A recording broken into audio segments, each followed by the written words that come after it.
Hoje nós vamos dar sequência, irmãos, aos estudos que nós estamos tendo aqui no acampamento sobre o livro A Vida na Casa do Pai. E hoje eu quero tratar com vocês sobre esse tema aqui, que é um tema muito importante, um tema muito relevante, que seria discernindo a igreja onde Cristo nos planta, marcas de uma igreja saudável e a vida enraizada na verdade. Então, esse é o tema que nós vamos estudar hoje, que nós vamos refletir hoje. Atos 2, versículo 42 diz assim: E perseveravam na doutrina dos apóstolos, na comunhão, no partir do pão e nas orações. Em cada alma havia temor, e muitos prodígios e sinais eram feitos por intermédio dos apóstolos. Todos os que creram estavam juntos e tinham tudo em comum. Vendiam as suas propriedades e bens, distribuindo o produto entre todos, à medida que alguém tinha necessidade. Diariamente perseveravam unânimes no templo, partiam pão de casa em casa e tomavam as suas refeições com alegria e singeleza de coração, louvando a Deus e contando com a simpatia de todo o povo. Enquanto isso, acrescentava-lhes o Senhor dia a dia os que iam sendo salvos. Amém. Vamos orar novamente? Soberano Deus, eterno Pai, nós agradecemos ao Senhor por esse momento em que estamos aqui, ó Deus, para ouvirmos a Tua palavra, para estudarmos aquilo que o Senhor tem para as nossas vidas como igreja, Igreja Presbiteriana Aliança. Ó Deus, rogamos as Tuas bênçãos sobre tudo aquilo que for dito aqui hoje, sobre tudo aquilo que foi ensinado. Ó Deus, que não fique apenas no campo teórico, mas que o Senhor torne isso prático em nossas vidas, para a honra e para a Tua glória, Senhor. É o que nós oramos e pedimos em nome de Jesus. Amém. Meus irmãos, o número de denominações, segundo uma pesquisa que aconteceu nos anos 80, o número de denominações que se identificavam com o cristianismo passava de mais de 20 mil denominações. E isso nos anos 80. Se a gente for colocar hoje aqui, nos anos 2000, evidentemente esse número é muito maior, bem maior. E eu não estou falando de igrejas locais, eu estou falando de denominações. Denominações que se identificam com o cristianismo, que afirmam crer na fé cristã, mais de 20 mil nos anos 80. Isso nos anos 2000, evidentemente, está bem maior. E se a gente for olhar para a realidade aqui do Brasil, é assustador porque várias e várias igrejas surgem, muitas vezes sem preparo nenhum. Em várias esquinas você vê igreja surgindo, e assim as heresias elas vão sendo espalhadas, os falsos ensinamentos eles vão sendo propagados. E pasmem, meus irmãos, quando nós olhamos, por exemplo, algumas igrejas históricas, olhando para o nosso próprio contexto aqui, a Igreja Presbiteriana do Brasil, a nossa mãe, a Igreja Presbiteriana lá dos Estados Unidos, ela se deteriorou, apostatou. Então, é um cenário assustador. E diante, meus irmãos, desse cenário, como é que nós podemos discernir uma igreja saudável? Como nós podemos identificar, por exemplo, que a Igreja Presbiteriana Aliança é uma igreja saudável? Como é que, por exemplo, alguém que está em processo de membresia, que está ali no processo para ser recebido como membro, aquilo que o presbítero Elano tratou ontem, como é que essa pessoa pode discernir se nós somos uma igreja saudável? E qual é, meus irmãos, o impacto que esse tema, que esse assunto, ele traz para as nossas vidas? Então perceba, a igreja primitiva, descrita aqui nesse texto que lemos, os irmãos vão perceber que o Elano ontem, quando tratou de membresia, usou também o texto de Atos 2. Por quê? Porque esse é um texto muito importante, meus irmãos, quando nós vamos falar de marcas de uma igreja saudável, quando nós vamos falar também de membresia. Então esse texto que nós lemos aqui, Atos 2, 42 a 47, ele retrata muito bem como era a vida da igreja naquele período. E vai englobar, meus irmãos, todos os princípios de como deve ser uma igreja saudável. Princípios que devem ser aplicados em todos os séculos. Obviamente, irmãos, aqui eu não estou querendo dizer que nós temos que, por exemplo, fazer tudo aquilo que a igreja primitiva fazia. Porque existem princípios de continuidade e existem princípios também de descontinuidade.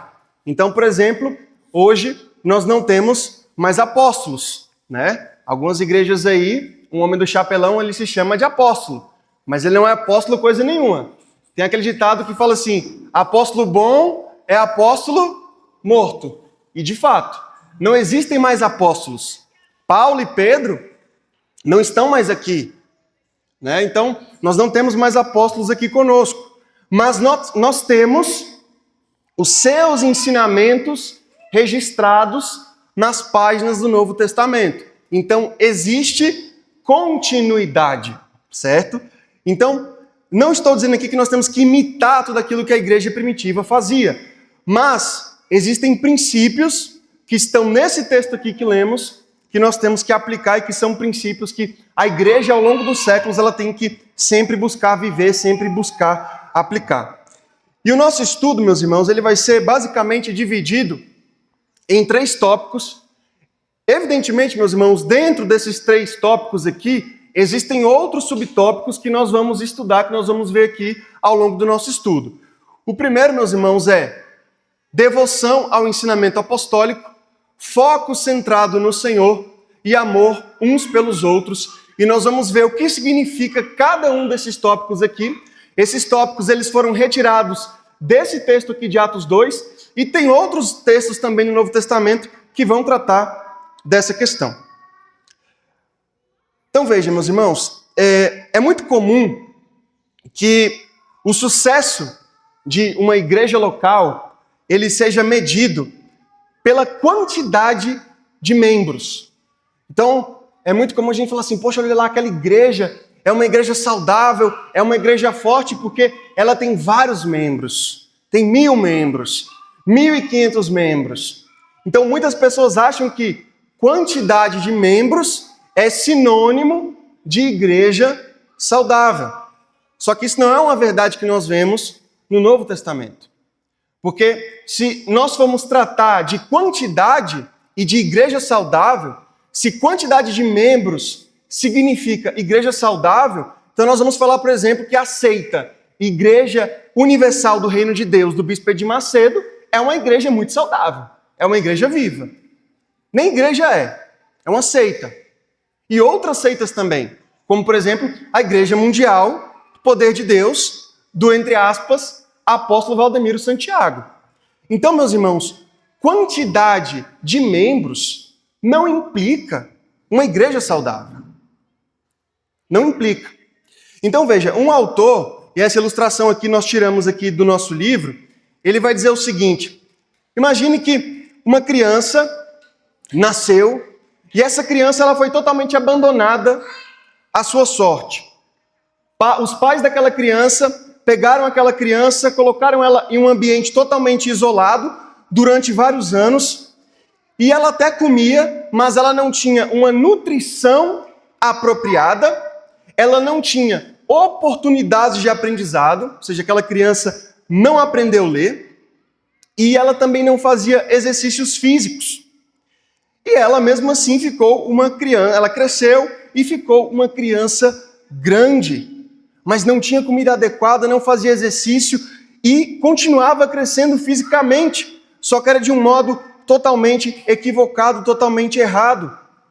E na verdade aquela criança, pela falta de cuidado, nem chegava a andar. Aquela criança não cresceu mentalmente, aquela criança não cresceu emocionalmente, e aquela criança também não cresceu, evidentemente, claro, espiritualmente.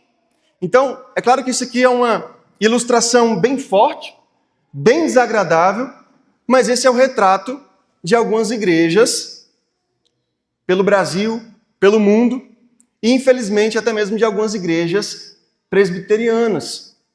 Veja, meus irmãos, o título Igreja Presbiteriana, hoje, infelizmente, meus irmãos, não significa muita coisa. Porque há muitos pastores, muitos presbíteros, diáconos, membros, que não são comprometidos com a sua igreja local. Não são comprometidos com a Escritura. Então, veja, meus irmãos, muitas igrejas, elas continuam, por exemplo, na sua infância. Elas, muitas vezes, podem até estar unidas a Jesus Cristo. Existe ali todo o potencial para que elas possam ser edificadas em amor, mas não existe alimento, não existe pregação expositiva das Escrituras, e isso realmente é uma tragédia.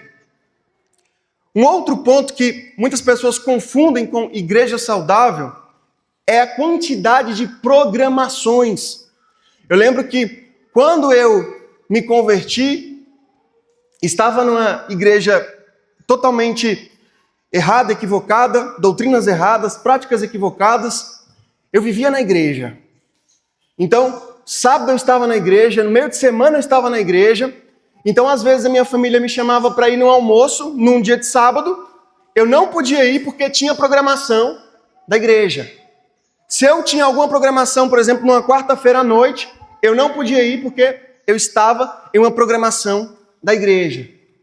Mas não era, meus irmãos, quando nós vamos estudar as marcas de uma igreja saudável, não era uma igreja saudável. Então, veja, número de programações não significa, não implica uma igreja saudável.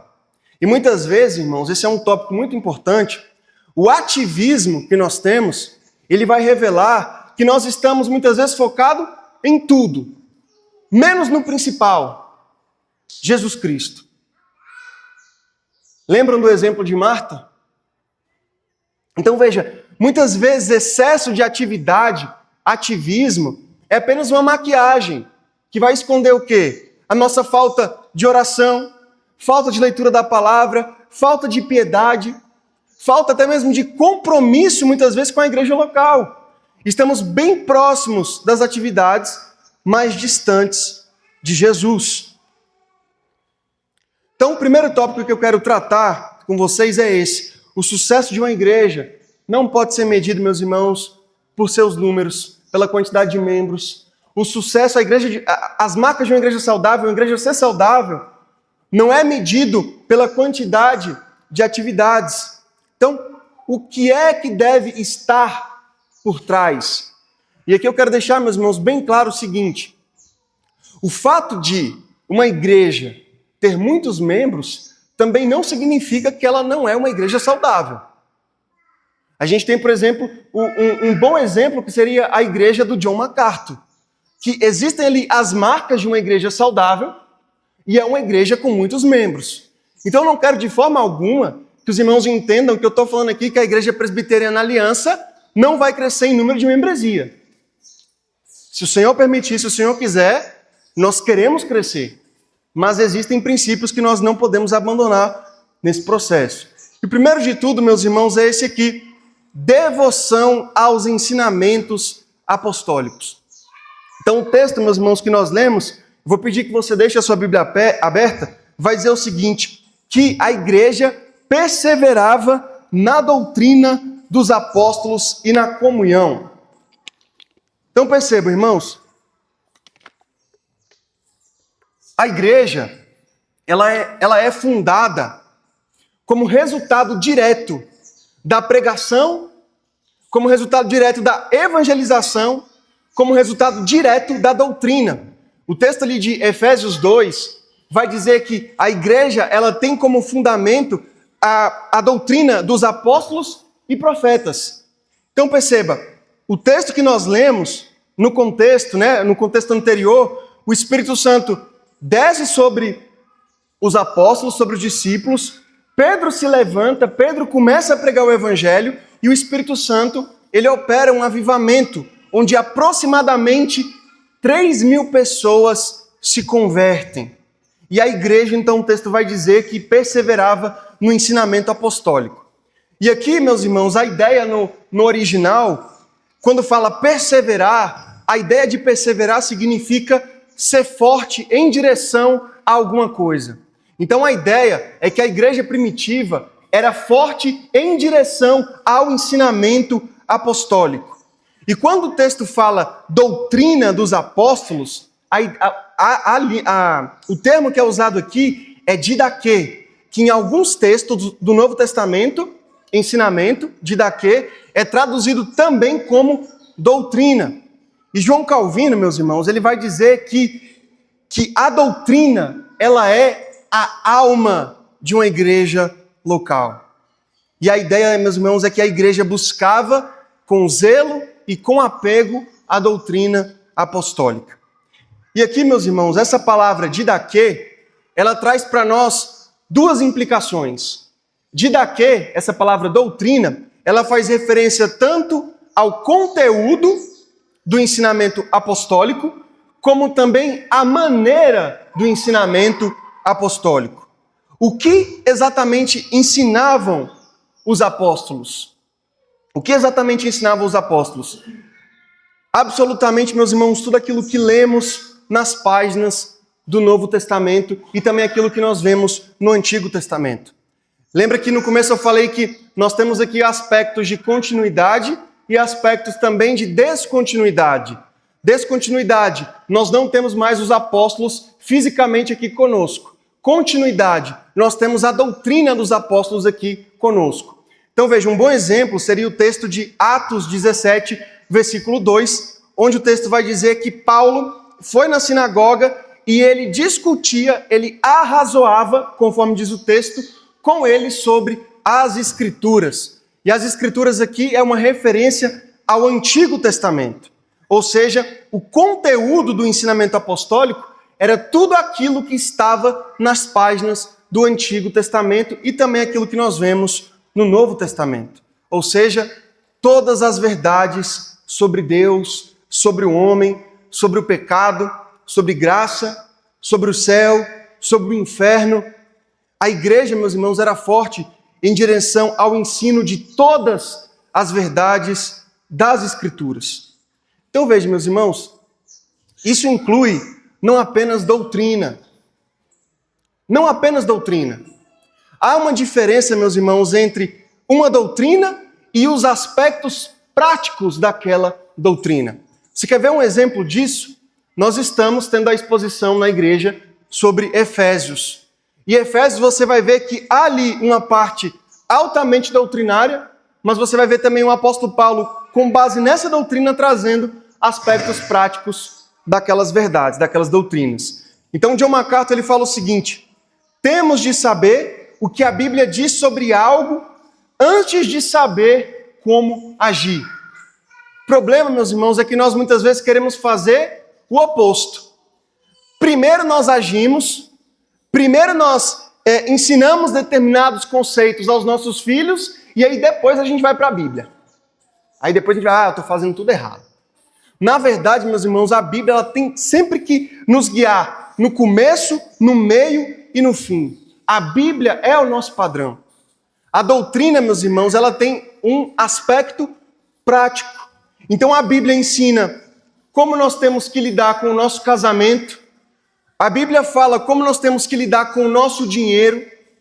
A Bíblia nos ensina como nós temos que lidar com os nossos patrões, com os nossos chefes. A Bíblia nos ensina como nós devemos lidar com os nossos pais, como os pais devem lidar com os seus filhos. E aí o John Piper fala: não saberemos como adorar, como orar, como evangelizar, como disciplinar, pastorear, treinar ou servir, a menos que saibamos o que a palavra de Deus nos diz.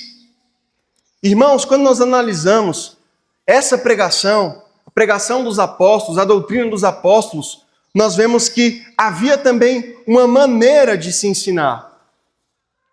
Como ensinavam os apóstolos? Como os apóstolos ensinavam? E aí nós vamos ler o seguinte, eu vou pedir que você deixe a sua Bíblia aberta aí nesse texto de Atos 2. E o primeiro ponto que nós vemos, irmãos, é que a doutrina dos apóstolos, o ensinamento dos apóstolos, era um ensinamento relevante. Em que sentido?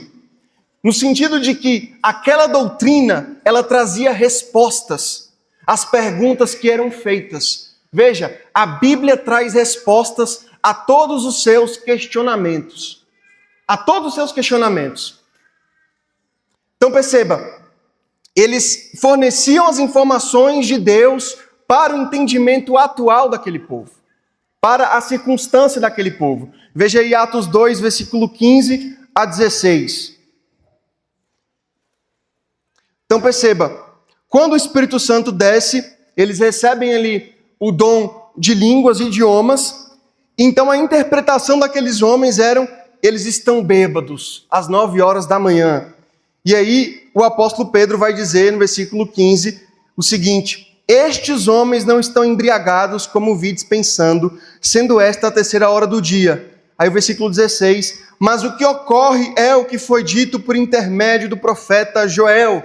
Ou seja, a Escritura, a Bíblia, a doutrina nos ensina uma maneira certa de interpretar as circunstâncias.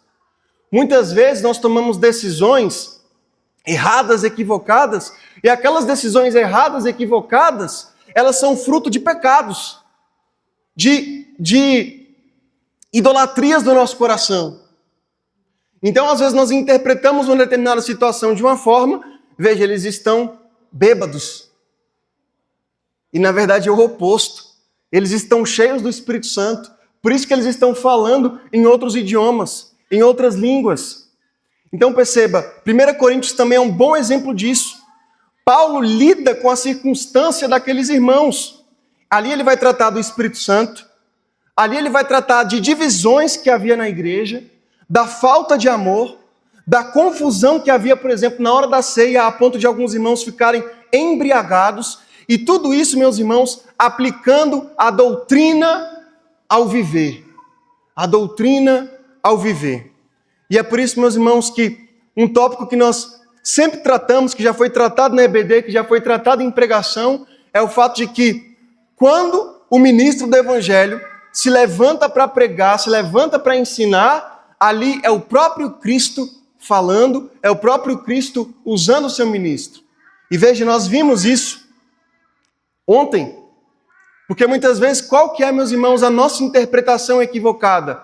Mas aquele ministro, com aquelas falhas ali, com aqueles erros, é Cristo falando? Veja, meus irmãos, o apóstolo Pedro também era um homem falho, cheio de pecados, de defeitos. Negou o Senhor Jesus 3 vezes e ele já era crente. Ele foi hipócrita na frente de Paulo. Quando ele estava ali com os gentios, ele se levanta e tenta ali, ele age de forma hipócrita e é repreendido pelo apóstolo Paulo. Mas quando o apóstolo Pedro pegava sua pena para escrever, quando ele se levantava para pregar, aquele homem cheio de falhas, cheio de defeitos, Cristo falava através dele. E assim, meus irmãos, os pastores, presbíteros, diáconos, membros, eles não são perfeitos, eles não serão, você não é, eu não sou. Mas você tem que entender que é na vida da igreja local que o Espírito Santo age para que haja comunhão, edificação e assim ferro vá afiando ferro. Uma das implicações, meus irmãos, ali, dos 10 mandamentos que o Catecismo Maior trata, é que nós devemos encobrir as faltas dos nossos irmãos em amor. Mas há aqui uma diferença. Eu não estou falando que você tem que passar pano para o defeito, para o pecado do seu irmão. Mas há princípios que nós temos que aplicar nas nossas relações. Veja, quando você enxerga um pecado, quando você enxerga um defeito no seu irmão, existem maneiras de tratar, de buscar tratar aquele pecado. Aquele pecado, meus irmãos, Cristo foi pregado no madeiro por causa dele. E aquele pecado que o seu irmão cometeu, comete e vai cometer, ele já foi perdoado de uma vez por todas.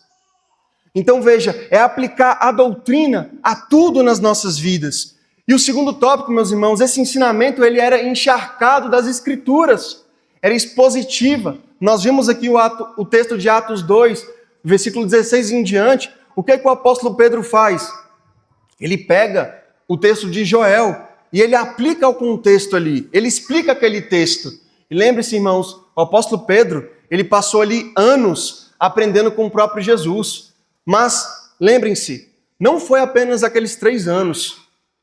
Quando Jesus ressuscitou, Jesus ele fica 40 dias ensinando os discípulos, repassando ensinamentos aos apóstolos.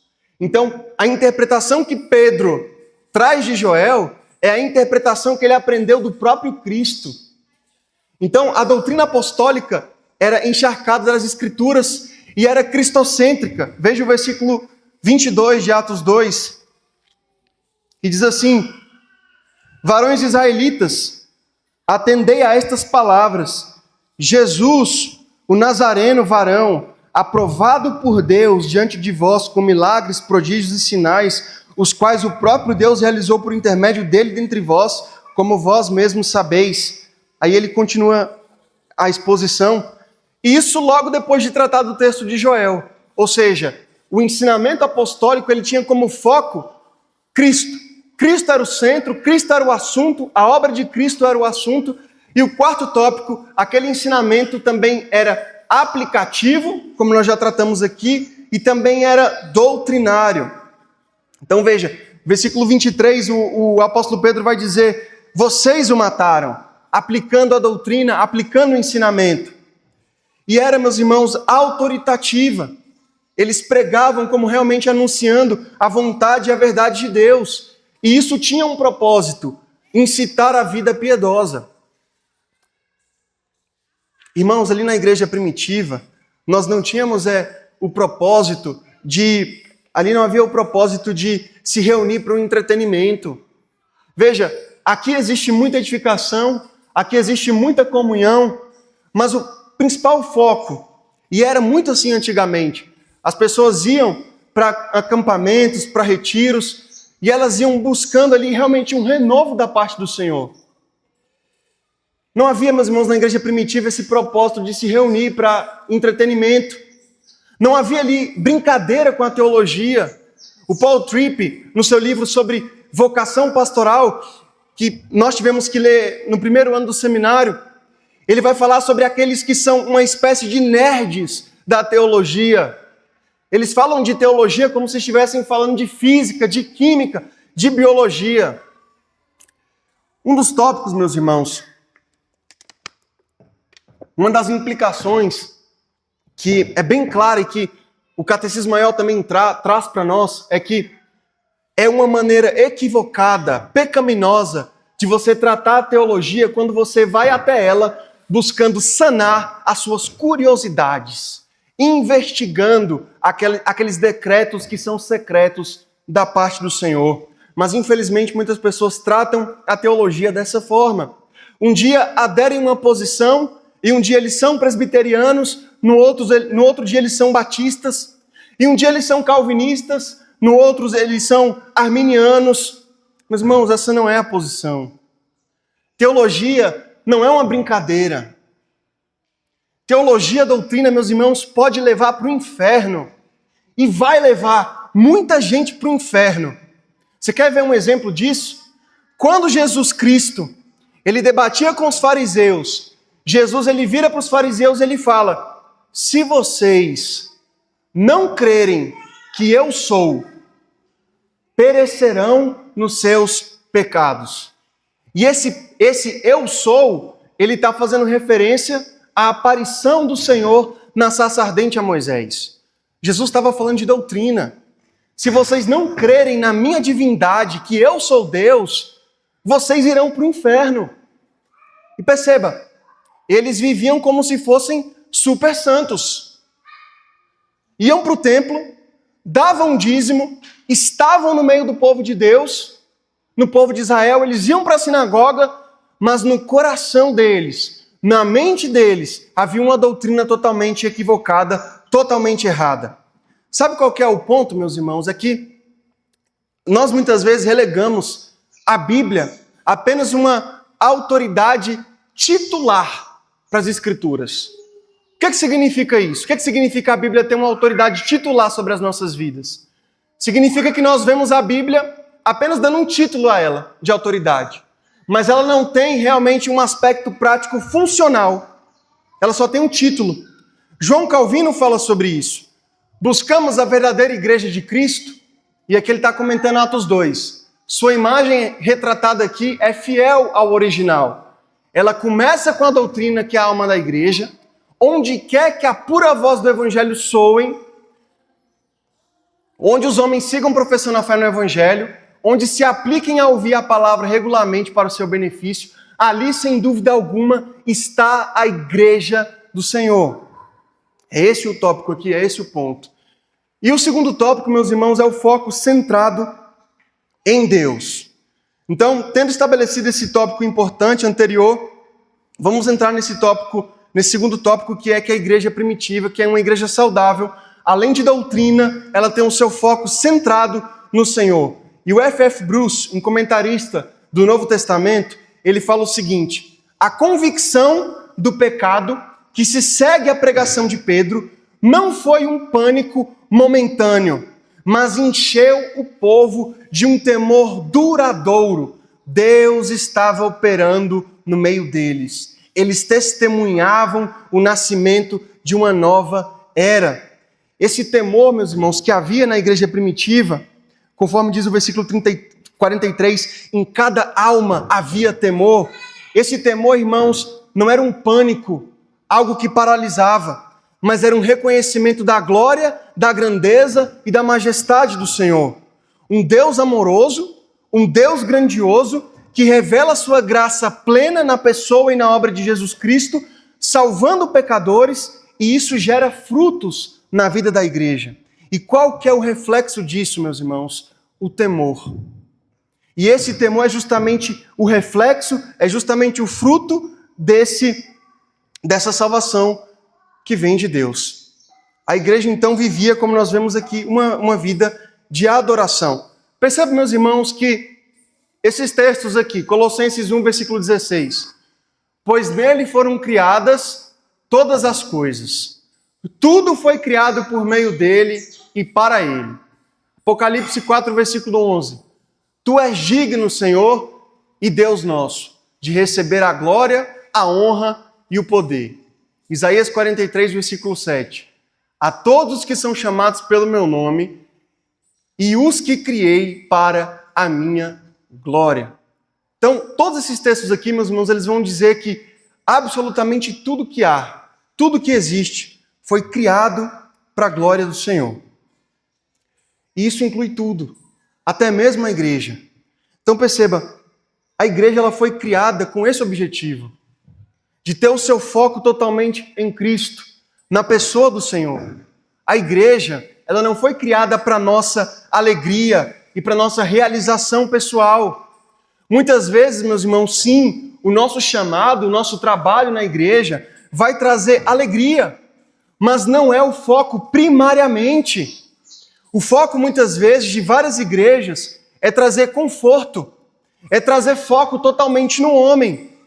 E isso faz com que muitas igrejas abandonem a pregação expositiva, o abandono de determinadas doutrinas, o abandono da disciplina eclesiástica. Não existe mais ênfase na oração, não pregam sobre as glórias do céu, sobre os pavores do inferno. Por quê? Porque não há foco. Tá ligado isso aqui? Porque não há foco em Deus. É justamente o oposto disso aqui. Então percebe, irmãos, muitas vezes na nossa própria família, quando nós vamos tratar, por exemplo, da disciplina dos nossos filhos e do método de ensinar os nossos filhos, dos ensinamentos que nós vamos repassar aos nossos filhos. Vocês estão me ouvindo aí? O nosso foco, muitas vezes, é em questões totalmente humanistas. Métodos humanos, métodos pragmáticos, e não aquilo que vem da Escritura, aquilo que vem do Senhor. Você quer ver um tópico que nós muitas vezes falhamos quando nós vamos disciplinar as nossas crianças? Muitas vezes nosso filho vai lá, faz uma brincadeira pecaminosa, desobedece o pai, desobedece a mãe, faz uma besteira na escola, e quando nós vamos disciplinar os nossos filhos, nós apenas disciplinamos, mas não ensinamos a ele o porquê estamos fazendo aquilo. E aí o teu filho, ele vai crescer não fazendo determinadas coisas, mas não fazendo porque ele tem medo do pai e da mãe disciplinar, e não com medo de desagradar o Senhor. Não com medo de pecar, de ser incoerente com a fé que ele professa. Ou seja, o nosso foco muitas vezes não está na vontade, na palavra de Deus. E aqui, meus irmãos, caminhando para o nosso último tópico, a igreja saudável ela também é refletida no amor que ela exibe uns para com os outros. A igreja, sim, meus irmãos, tem um foco na doutrina, tem um foco na teologia, e ela existe para a glória de Deus e não para a nossa própria satisfação. Mas ela também reflete, ela deve refletir o verdadeiro amor nas suas relações. Veja comigo o versículo 42 e o versículo 44 e também 46. Veja, a igreja perseverava na comunhão, no partir do pão e nas orações. Eles estavam juntos, eles tinham tudo em comum e eles perseveraram unânimes no templo, partiam pão de casa em casa e tomavam suas refeições com alegria e singeleza de coração. Então é importante lembrar que essa unidade que é refletida aqui nesses textos, irmãos, ela é o reflexo da oração do Senhor Jesus. Em João 17, versículo 21, a fim de que todos sejam um. A unidade da igreja, ela era tão perceptível naquele período que muitos vendiam as suas propriedades em prol dos necessitados. E isso, meus irmãos, não era algo imposto pelo Estado, porque existem muitos teólogos da libertação, teólogos liberais que eles falam assim, ó, tá vendo? Esses textos aqui estão dizendo que a igreja era comunista. Então, a gente tem que vender tudo e sair divulgando aí, dando para todo mundo. E não é isso que esse texto ele está nos ensinando, meus irmãos, porque isso aqui era algo voluntário, algo realmente que era operado pelo Espírito Santo na vida daqueles irmãos. Então, muitos de nós, irmãos, estaríamos dispostos a esvaziar a nossa conta bancária em prol da saúde da nossa mãe, do nosso pai, dos nossos filhos. A questão é, a igreja que é retratada aqui nas Escrituras como uma família, e de fato somos uma família, somos irmãos em Cristo. Então isso implica que essa mesma disposição que você tem de gastar dinheiro com o teu filho, com a tua esposa, com a tua mãe, com o teu pai, essa mesma disposição, ela tem que também ser aplicada na vida da igreja. Meus irmãos, quem converte o coração, isso foi uma frase que eu ouvi quando eu era adolescente. Quem converte o coração, converte também o bolso. Porque a forma como que você lida com o teu dinheiro é reflexo também de onde está o teu coração. Se você... Uma pesquisa de anos atrás, eu não sei agora a atualização dessa pesquisa, mas ela falava que a igreja, ela costuma gastar mais dinheiro, muitos membros gastam seu dinheiro mais com Coca-Cola do que com missões. Se a gente vai falar, por exemplo, de ofertas, de dízimo então na igreja local, eu não quero nem saber como é que está. Então percebe, irmãos, dinheiro, disposição, tudo isso reflete onde está o nosso coração. A forma com que nós lidamos com os nossos irmãos, com o pecado dos nossos irmãos, a forma com que eu julgo, a forma com que eu penso nos meus irmãos, tudo isso demonstra se eu tenho vivido ou não isso que esse texto de Atos ele tem exposto aqui para nós. Então veja, há um outro aspecto também, a evangelização. O versículo 47 vai dizer que Deus ele ia acrescentando dia após dia mais pessoas à igreja. A igreja ia crescendo. Agora perceba, nós estamos vivendo aqui em um contexto, irmãos, que nós estamos aqui numa chácara. Tem piscina ali. Se chegar aqui a polícia não vai fazer nada aqui com a gente. Porque aqui no Brasil a gente pode ser crente. A gente pode pregar, você pode entrar no ônibus ali e sair pregando. Você pode sair na rua, botar uma caixa de som e pregar o evangelho. Você pode fazer isso. Você consegue fazer isso sem perseguição. Agora, esse texto aqui, ele é escrito em um contexto em que você aceitava, você cria no Senhor Jesus, você aceitava a mensagem do evangelho e no outro dia você estava no Coliseu, lutando com leões. Os teus filhos eram mortos na tua frente. Nós não estamos vivendo, meus irmãos, por exemplo, em contextos comunistas. Há um livro, Torturado por Amor a Cristo. Você deve ler esse livro. Lá, meus irmãos, relatos terríveis de cristãos, de homens vivendo em contextos comunistas, mas que pregavam o evangelho, que anunciavam o evangelho. Para você anunciar o evangelho, meu irmão, você não precisa ser pastor. Você não precisa ser presbítero, você não precisa ser diácono. Você só precisa ser crente. É só ser crente. Esse chamado de anunciar o evangelho é um chamado que é feito a cada um de nós. Então veja, eles criam em Cristo e no outro dia eles estavam morrendo nas arenas.